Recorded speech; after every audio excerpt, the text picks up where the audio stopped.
They say a picture's worth 1,000 words. And this picture's no different. But how did I get here? How did I get to this place, this moment, with this group of guys, and take this picture?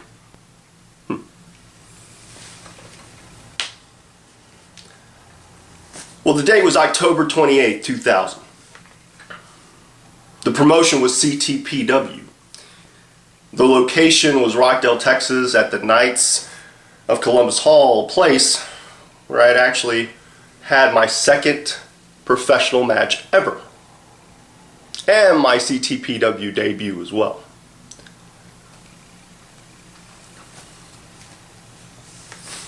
Now, CTPW is where I got my start. And I learned quite a bit. I mean, from George De La Isla, I learned the basics. How to execute a move properly, the proper form for bumping, to where you were safe and you kept your opponent safe. I learned agility. I learned just the old school mentality. And really, George was so instrumental in my beginning. Even to coming up with the sexy and sexy Steve DeMarco. I came up with Steve DeMarco, but he helped me come up with sexy. But it wasn't him alone. I also had Russell Simpson, who was probably 6 months longer in the business and really took me under his wing. A guy I really have always admired, always looked up to, and most importantly, I've always respected.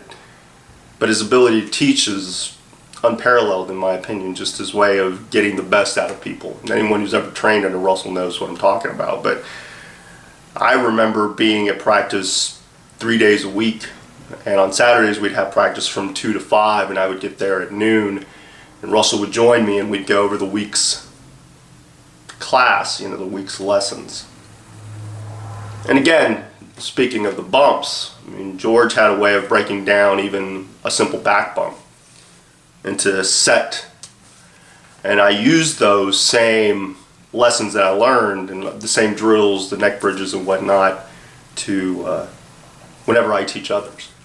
When they want to learn how to bump, I teach them the way that George taught me. George, I mean, I will always be grateful to have met that man.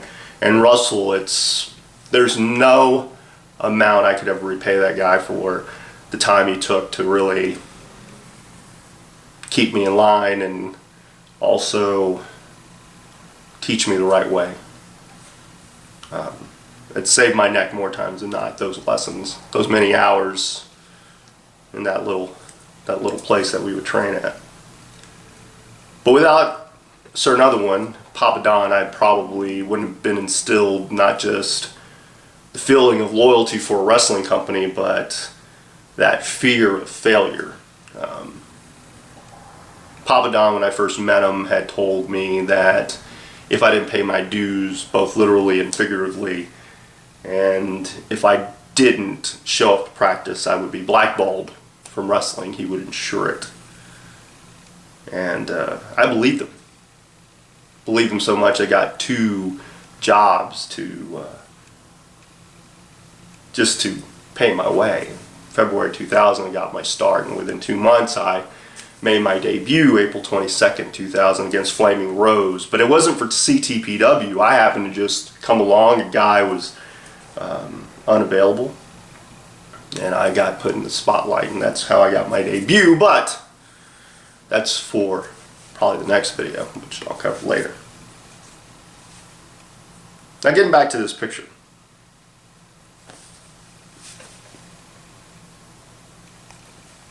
October 28th, 2000. But a lot had happened between then and then. I was on my 10th match that night. I'll get into the match in a second, but 10 matches under my belt. Already kind of considered a big deal there, I think, because of my technique. It was my second time at Rockdale. But a lot had changed from the first. I was joined forces with Paul Powers at first. Me and precious Paul Powers, a guy who looked like Kevin Nash if you condensed him into a 6'1" frame. So imagine that. A really cool guy. Got along with him really well. Very soft-spoken in person, but had that air about him. And the company, CTPW, believed he was the proper guy to be champ. And he and I, again, we'd formed the Beautiful People. It was a name I came up with in part because of the song by Marilyn Manson. I thought, man, it's just an easy transition. We can use that song. Maybe we could ask for permission. And I remember me just trying to figure out who I was. I mean, Steve DeMarco, I had an idea, vision. He's a party guy from Miami, from the clubs of Miami, kind of a party host, a ladies' man, if you will. But I take that time, that period of time leading up to this match as time of trying to figure out my identity. I mean, I was able to come up with the name, but like I mentioned, I didn't come up with sexy. I had like sensational and superstar and stupendous and just different, names, but it was sexy that George had coined, which I liked, and it had a nice roll to it, Sexy Steve DeMarco. But his vision of me was different. I think he wanted me to be more like Zorro, wear the mask and wear the black and the frilly shirt. I really wasn't feeling that. I wanted to do my own thing. I wanted to stand out. Plus, I looked at guys that were my contemporaries, like the Hardys. I looked at those guys. Drew a lot of inspiration from them early on, especially in that style of dress. Or Chris Jericho. I liked the pleather pants. I could only afford pleather pants and the loud shirts like The Rock.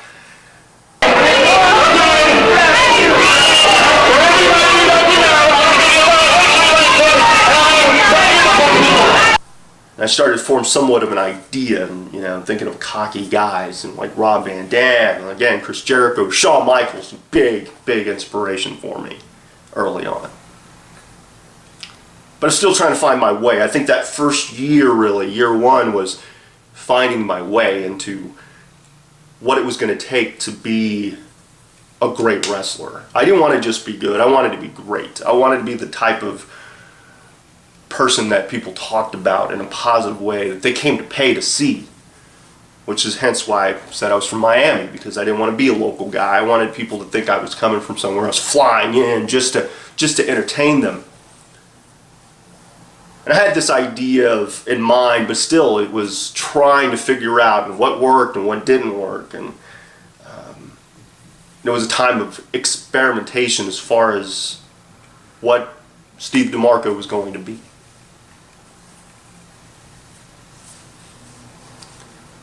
So, I was with Paul Powers up until September of that year. And in August, no, I take that back, a little bit before August, like probably about the spring, I meet Paul London. Now, I had really just started, probably had a few matches under my belt, so I was thinking about the summer I meet Paul. Paul London. I had seen Paul at a rival company through video. He wrestled for SWWF at the time. I was with CTPW. There was no communication, positive communication. There were a lot of, he said type of situation. The students were kind of caught in the middle. But I was loyal to CTPW. They got me my start. That's where I trained. I wasn't going anywhere. Paul, I think, had a falling out with the promoter over there and chose to come to CTPW. Again, it's in Austin. He was in Austin. And I remember meeting Paul. I remember watching that match and just being blown away by not just his athleticism, not the height that he would get on certain moves, even though it seemed kind of supernatural to watch him in the ring as far as the height that he could get, the grace he could get, kind of how it seemed like he floated in midair.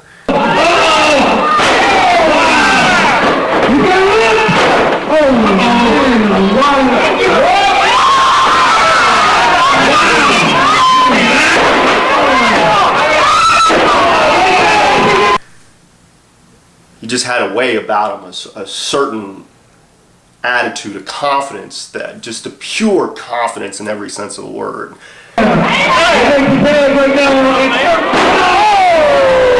He was comfortable in his own skin, which I admired. I mean, it was also the first time I was truly humbled by another competitor as far as a guy I knew that just, I was not in his league athletically. Like, it's for all the things, you know, for all the talk of wanting to be like Shawn Michaels, I mean, this guy could be Shawn Michaels. He could be Rob Van Dam. He could be anyone. He was Paul London.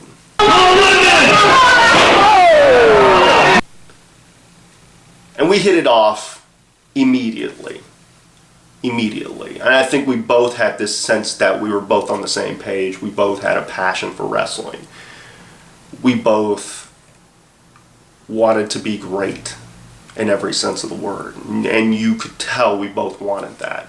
And you could tell we both believed that we were better. And along the way, with meeting Paul, I met Darin and Kris Childs, and they just kind of came along, joined in. I think, again, a situation where falling out with a promoter, wanting to do kind of their own thing, wanting some freedom. Very opinionated was Darin Childs about the wrestling business, and they were from Dawson's Creek, and I can't remember the rest, and I do apologize to Darin, but man, that was over 12 years ago.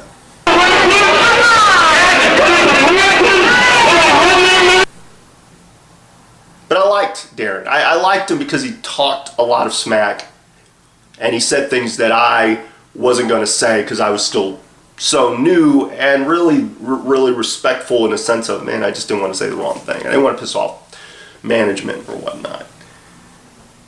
But I remember talks that me and Paul and Darin would have about the wrestling business and how it was flawed, how we believed it was flawed, how we wanted to be the top dogs, the top draw. We wanted to be the guys because we felt we were the most talented.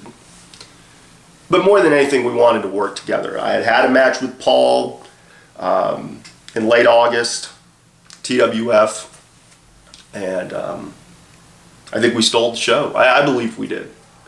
I think there was a chemistry there that we both witnessed. And I remember around that time, CTPW would make a point of having, they would go to a public access studio in Austin, and we did this like one time at that point, but we would use the studio, we would film a bunch of promos, and we, just for future shows, like, shows that had happened, shows that were going to happen. There was this big plan to do this big expo show. So we wanted to do all this stuff for public access. And the truth is, that's where I had seen CTPW at first, was on public access. I was living in Austin at the time, had seen a couple of their shows, just happened to flip through channels and happened to catch them.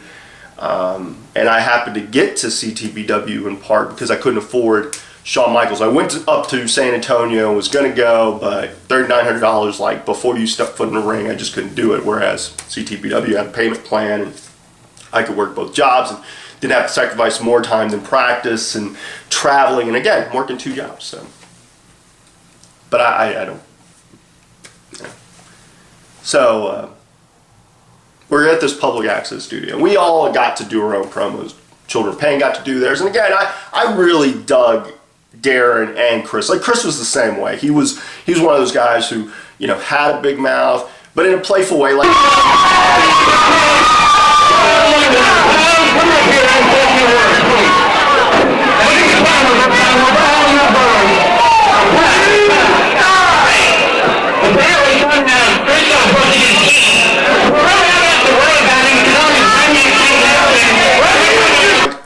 I always believed that anytime we talk smack to people, we were doing it with a smirk. Like, don't take it seriously, man. We're just messing around. We're just kidding.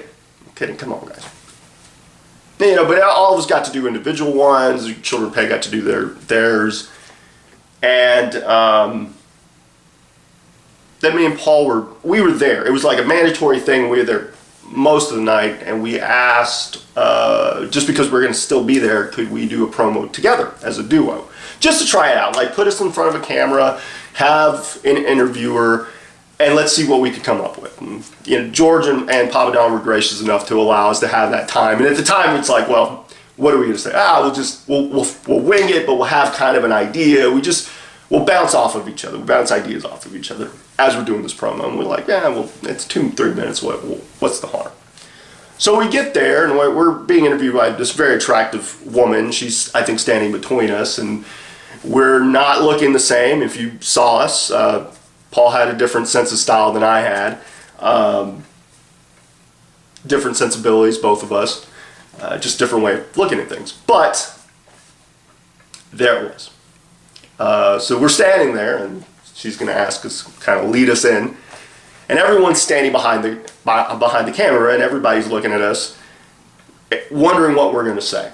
I mean, I had done a pretty decent promo. He had done a pretty decent promo. I mean, everybody was kind of like, okay, what are these two guys going to do? So what we proceeded to do was look throughout the room and just pick on everyone, you know, just kind of say something. Kind of roast everyone, I think, without saying that to ourselves. We just kind of looked at each other, looked at them, and okay. Like, for instance, Paul Powers, who at this point I'm going to break ties with. He's going to turn on me and whatnot. I think that was their plan, and we kind of were aware that our time together, even though it was a time and I helped him win his title, we knew me and Paul Powers' time was going to be apart, and I was going to kind of create this stable of the beautiful people. But here we are, this duo. And I remember us picking on Paul and saying something to the effect of, oh, well, they say he's an up-and-comer. Well, he's never up and he never comes. Ha ha ha, knee slap. Then there was a guy, Butch Dog. Good guy. I think, you know, wanted to be included in the group. You know, I wanted to be a part of it, and we were those guys. I think the cool kids, I guess. And we called him Bitch Dog, and it stuck. Like, people laughed, and then it stuck, and it went like that with everyone. And it was funny because we would get to someone's name, and they would shut up from laughing. But you could tell people were laughing. We had like 3-4 minutes, and then they were like, "Okay, we'll put you guys as a team." And we teamed up once for a tables, ladders, and chairs match. Although ours was, we got to use those weapons, but we did not have the titles descending from the rafters. That just was not possible. But it was like, oh, you know, and it was our first time teaming, and we came up with ideas, and this was the big TLC craze, and we really wanted to be on point with that. So then they bring up JJ Starr joining our group, JJ being more of a mouthpiece and JJ being a manager, and I like JJ.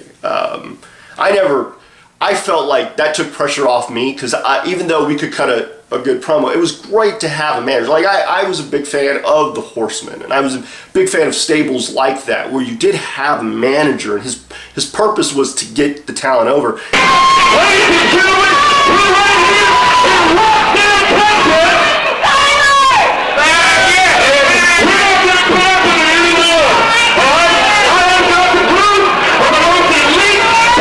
and JJ was good about that. He really was on board with what we were trying to do, and you know, he understood that maybe he's not part of this clique, but he was part of the group, and beautiful people would, you know, that was a thing. But I just, you know, it was good. It was good. And then gave us Children of Pain. We were just, you know, that was like, Darin was hurt, but it was good to have him there. Like, I liked bouncing ideas off of him and Paul and Kris even. Like, Kris sometimes would get involved. He would say some one-liners here and there. And it was just great. You know, we all had the same mentality. We just wanted to be great. And we felt we were destined for greatness. I think that's all our mentalities at the time. So, so now Prince Taylor, who I haven't mentioned yet. Prince Taylor was like the Leonardo DiCaprio of the group. I mean, the guy had movie star looks. He was graceful. He had ability. Hadn't known him very long. I think, you know, I'd met him here and there, but that was the first time that we had all kind of spoken. I think we had seen him at other shows and whatnot. I was really impressed with his ability. You know, he's another one. He could fly through the air. It looked like time stopped for a second.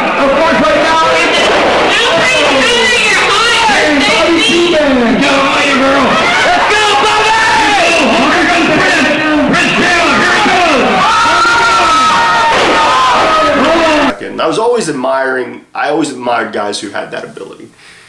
But they said, we're going to put him with you. And I was like, awesome.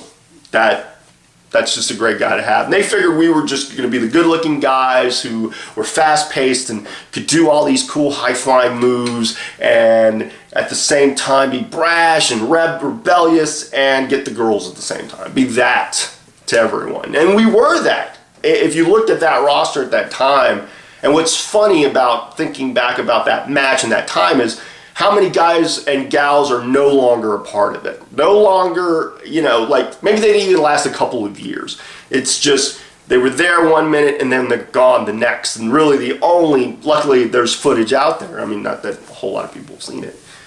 But there we were. We were this group, and again, I'm doing the Hardy meets, Chris Jericho meets, I'll figure it out, Club Kid. What's going on here? Oh, hey! Oh, wait a minute! Watch it! Watch it, Mr. Man! These guys are hardcore. Paul seemed the most ready for the big time. I mean, already there. He had, already had tights, already had kick pads, already had, I had gotten kick pads from High Spots. It was the first thing that I had bought. I had high-tech boots. I didn't even have wrestling boots. I just remember, man, this was the greatest time. I mean, being able to have mic time and so on and so forth, and being around Paul and whatnot, and being around Prince, and having Darin and Kris, and having the promotion seem to be like, you guys are talent, let's really utilize you guys, at least for this evening. So we get to the match. I think this picture was taken prior, if memory serves me correct. This picture right here, just reminding you guys.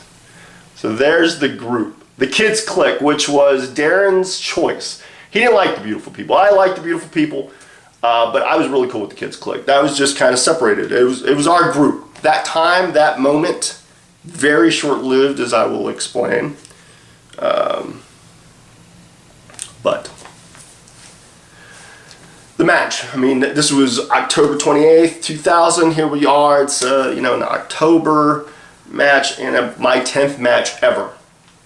And it's a 6-man match. It's myself and Paul and Prince with JJ in our corner going after these title belts, these tag title belts that me and Paul had almost won a month prior in Austin. And our opponents were the Manson Boys.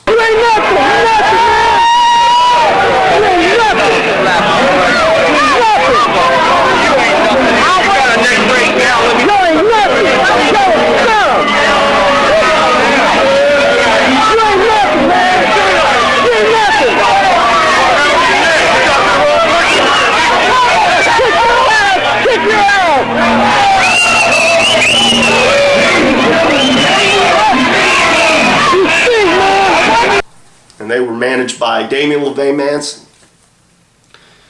And they had Frankie Manson, who was a hometown boy and a guy, like, imagine The Undertaker if he was compacted.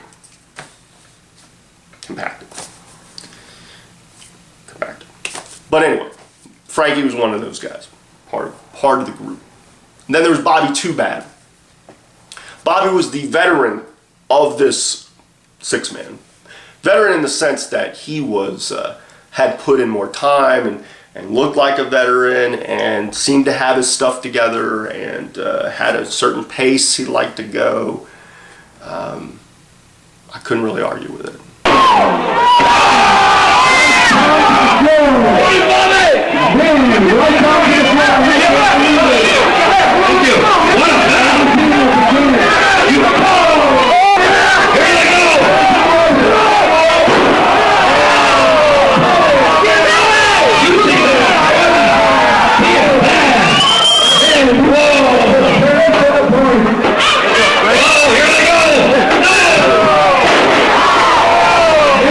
Always had a blast. last with Bobby. Plenty of stories of Bobby. And then there was Skull Manson, a guy who could hold his own in the ring. Guy who's worked Eddie Guerrero and Sabu and a whole litany of guys. Oh, here he goes! Oh, no!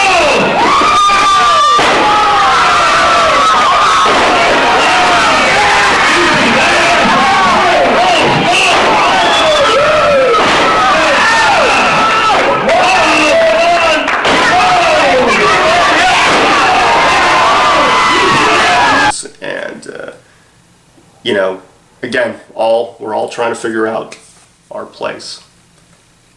But a six-man match is it's a combination of all its parts. It's not just my team, which is me, Paul, and Prince trying to be on the same page. It's also the Manson boys, Frankie, Skull, and Bobby Too Bad, also being on the same page, and us all being kind of in communication and understanding of where we're going and what we're doing and what the psychology, even though psychology wasn't something we were taught, it wasn't something you learned right off the bat. It was definitely something you learned during matches, and I was still learning. 10th match, mind you. And then there was Damien LeVay Manson.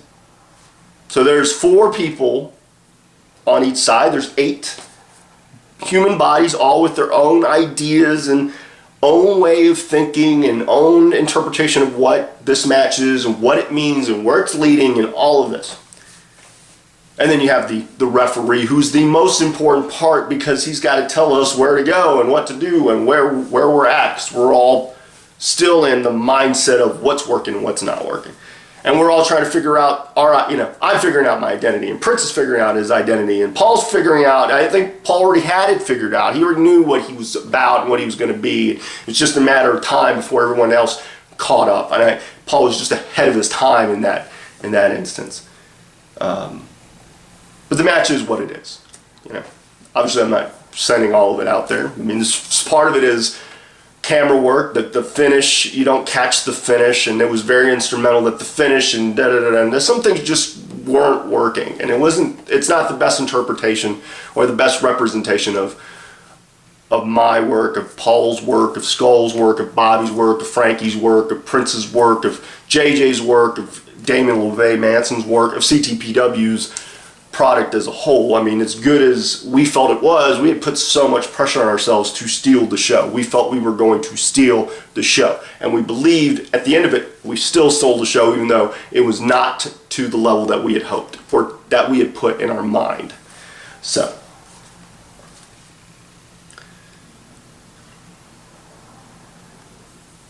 just a moment in time.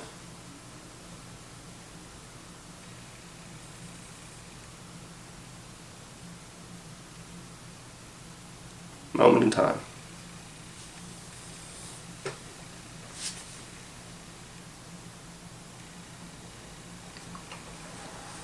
Now what happened? Well, Prince and Kris, I'm not really sure. I mean, shortly after that, there really was no more beautiful people. It didn't last past that. And it didn't last past that just because. I mean, CTPW didn't run another show. And really after, a cancellation, I was like, man, what is going on? Prince I had a couple of matches with, especially when I returned to CTPW, which I'll cover in my next video, the reasons and whatnot. Kris, I don't really know what happened to Kris. That's the shame of it. I don't really know what happened to Kris. I know JJ went on, and he's still managing elsewhere, just not, I think, in Florida, and doing some stuff, I think. I mean, me and him talk pretty semi-frequent. There's a frequency there. Damien LeVay Manson, I don't even know what happened to Damien LeVay Manson. Frankie, I think he's still in Rockdale. Bobby is in and out of wrestling business, but he and there are plenty of stories between me and Bobby. And Skull, well, that's a story for a different time, but Darin,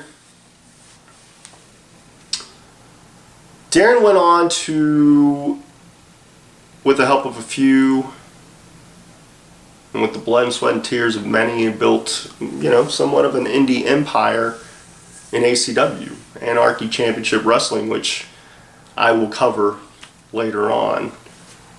I've shared a locker room with Darin not too long ago. It was great to be in a locker room with him after all those years. Just bittersweet. I really wish me and Darin had remained really close, because I really believe Darin was ahead of his years as far as what he believed a wrestling product should be, and he's proven that he can make that vision work. And it's exciting to hear about the success and just the buzz that those guys have created. I'm just proud. I mean, he was a part of my year one, man. I mean, it was an amazing time.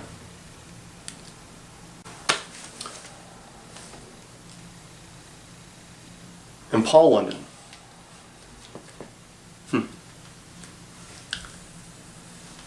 Paul and I, he was my second tag partner, Paul Powers being the first, but he was really the first guy that I really felt like we were on the same page. Paul was one of my closest friends. He was also a guy who knocked me out. We had a match, TXW debut, he and I. The first time I've ever been knocked out. Probably the hardest strike I've ever been in the ring with, if not one of. Guy could really put it in there. At the same time, he was a guy that would take whatever you gave him, take whatever you dished at him. And it's not like it was one-sided. I, knocked him unconscious probably on more than one occasion. I mean, we both really put it into each other because we were friends. I mean, I loved him like a brother at the time. And there's still part of me that does. Just so proud of what he's done. He was one of those guys that always felt like he was going to go places, and nobody was going to tell him different. Nobody was going to change his mind. And he was such a big supporter of mine as far as my abilities. And he was like, man, you're better than what you think you are, and don't ever let anybody tell you what you're worth. Only you know what you're worth. And I always admired that about Paul. He was always so supportive, and like when he'd go to Dory Funk's, he's like, join me, man. He'd go to California, join me, man. When, even when he'd go to like NWA Southwest, join me, man. Or when he went to PCW, join me. Always wanted me to be part of it. He's always been a good friend. Always gave me some really valuable advice. Deciding whether or not going to Booker's, talk to Paul.